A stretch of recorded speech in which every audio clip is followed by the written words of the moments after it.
to the Blue Sky Sanctuary. That's my property in the Baja in Mexico, where I've been living off grid since 2022. And entirely thanks to your comments and your encouragement and your interest, we are back doing another tour. Today we're going to stay just outside. Last time we ran all the way through the property and inside the house and skipped over a whole lot of detail. So we're going to look a little more closely at what's going on out here and how the property functions, starting right off with the septic system, which we have down here in the lowest corner of the property, of course. There's nothing much to see other than these two pipes, which would be access to empty this if it ever needed it, which I don't believe it will. But basically there's a cinder block construction underground. You can see just the corner of it there. But you have two sections. As the waste rises, the liquid eventually leaches out through intentional slits in the cement, and it feeds the plants. And I cannot believe how much they like it. I wouldn't believe this unless I saw it myself, but the two trees at this corner of the property are way healthier and happier than any other tree on the property. So let's head up. All these plants are native. I've mentioned in other videos how we really tried to protect everything here when we built the house. We transplanted a lot of trees. A few of them are here and they're doing really well. A few are not doing as well, but I think in another year they will come back 100%. I carved out this path. You have to do that when the rain falls and the ground is soft, because after that it is hard as rock. It's just like cement, which is why we can build walls with it, which we'll get into later. Here I have my compost. It's a pretty rough situation, but there was a natural ravine there, so we just started throwing all the food scraps in there and the yard waste. And in time, I will enclose something so that the dogs can't get at it. But in the meantime, it's actually a great feeding ground. It's a buffet for the chipmunks and the lizards, and it's doing its thing slowly but surely. Let's head up this way.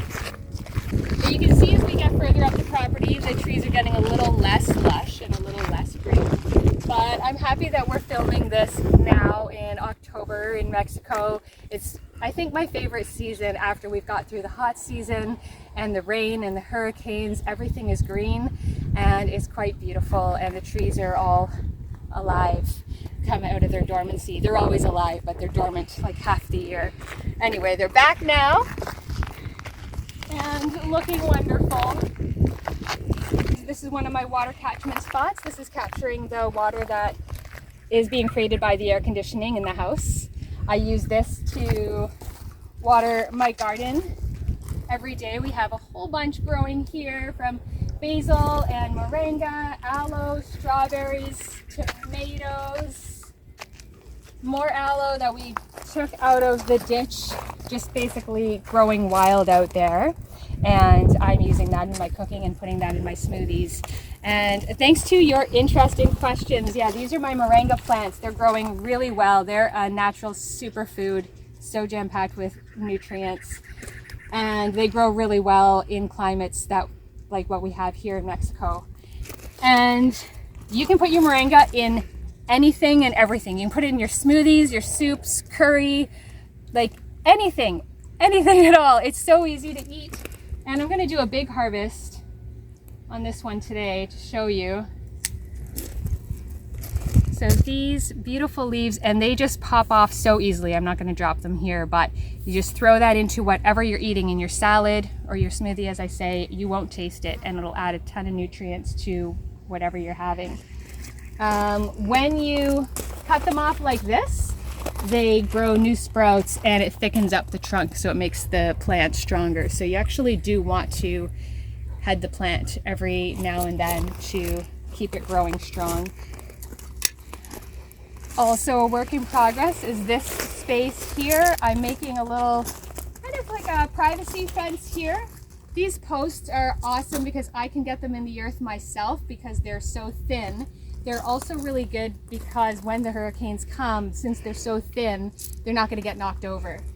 So I went to Cabo this past weekend and purchased a bunch of fabric that's going to go over this. 400 pesos for 20 meters of fabric.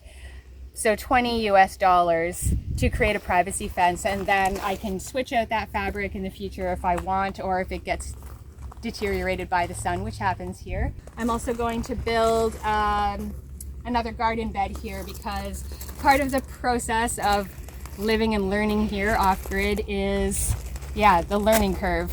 I didn't know until I tried. This garden location wasn't ideal because it's south facing. The sun was too strong, so then I put the shade cloth, but then the plants had to all shoot up because they're not getting the sunlight they need, but there's too much heat. And so some of the challenges with growing in the summer in Mexico. Oh, there's my other gray water catchment area. That captures water from my bathroom sink and overflow from the shower.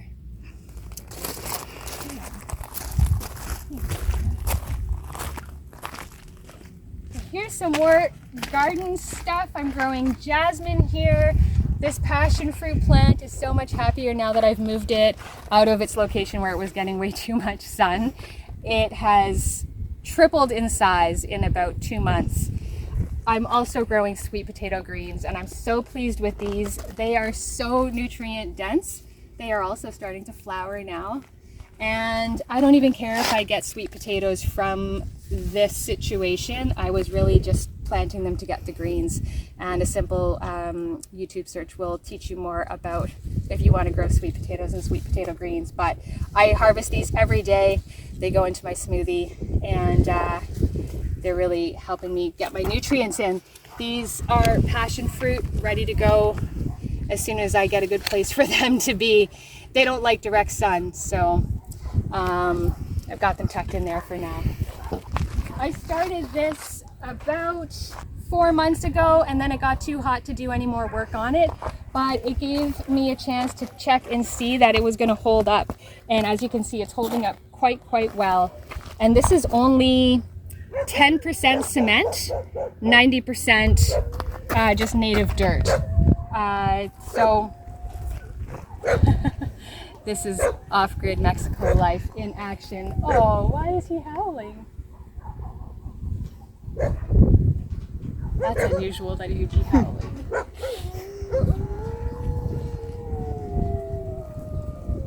They can hear something that we can't. Probably a siren in the distance or something. But yeah, leaving this sitting for 4 months has let me know that it's going to hold up in the long term.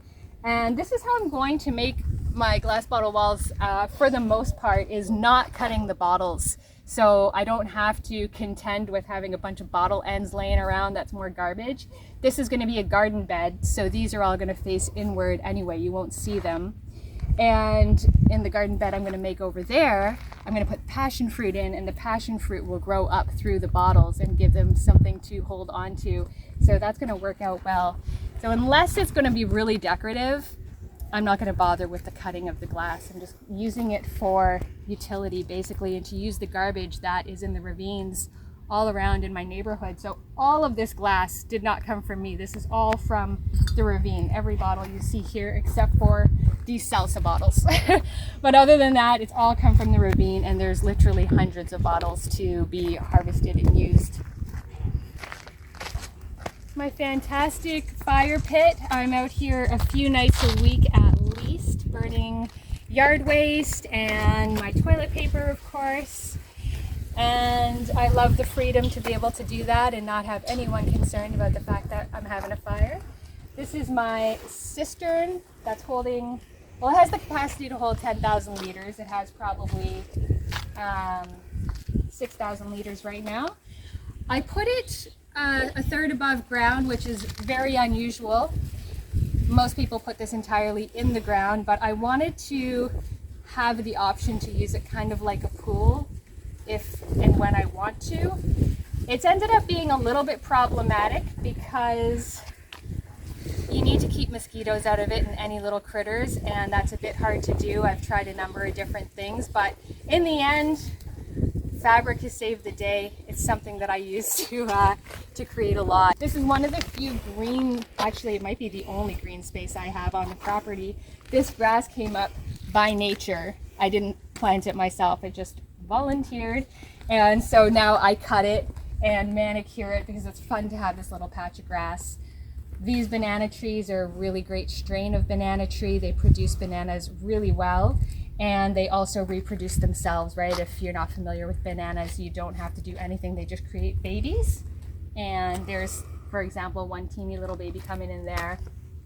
But when this one creates its bunch of bananas, we'll take this one down and these two will grow full to replace it.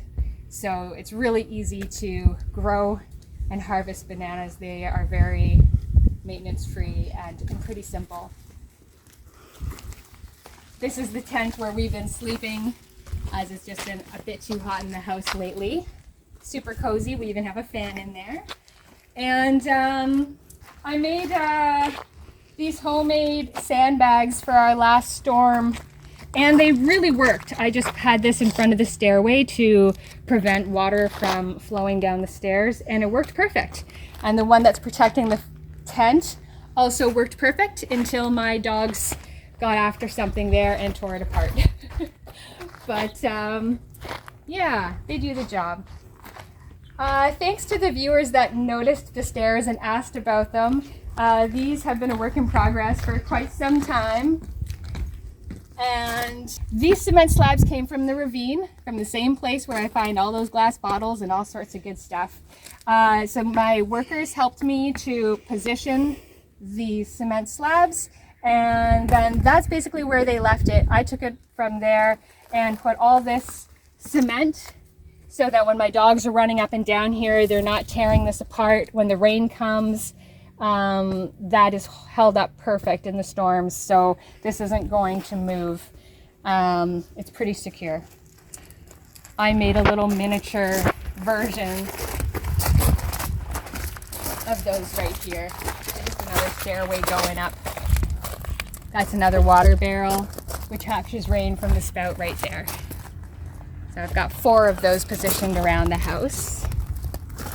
And most of the cactus that you see around the property I've brought from people's yard waste piles. So when someone clears out their yard, throws it out in front of their house, we've gone and scooped it. And it turns out this is dragon fruit. And I'll share with you some footage of the dragon fruit at the base of the property. It's doing really well and actually producing flowers, which will then produce fruit. And this cactus as well. I've got a bunch of it outside of the property that I believe will serve as pretty good security. If you've ever been pricked by a cactus, you'll know I just got pricked yesterday, and it's almost like a bee sting. Like it's nothing you want to contend with. So someone will think twice about jumping over a wall if it's got a bunch of cactus along the bottom. We're getting to the end of the tour here. One of the last things I'll share with you is my solar system.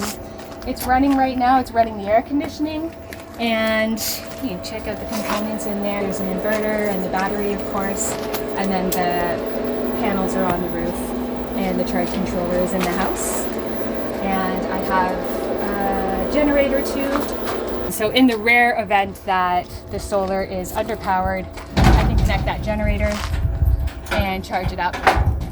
Yeah, I just wanted to share with you a little more about what's going on here. These are all the glass bottles that are going to be going into the glass bottle walls. You can find really precious little like Coke bottles, and I don't even know what that is, but just such a selection out there. So I'm going to make some really beautiful and creative stuff. So thank you for tuning in. I'll see you again soon.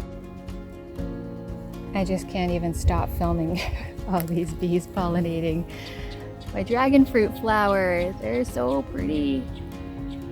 And they say, the general consensus is that you have to hand pollinate these flowers because they only open at night and just for one night. But I keep finding bees in there in the morning. Oh, they might have all just cleared out. Oh no, there's a couple more in there. The flower is huge. It's like definitely bigger than my hand.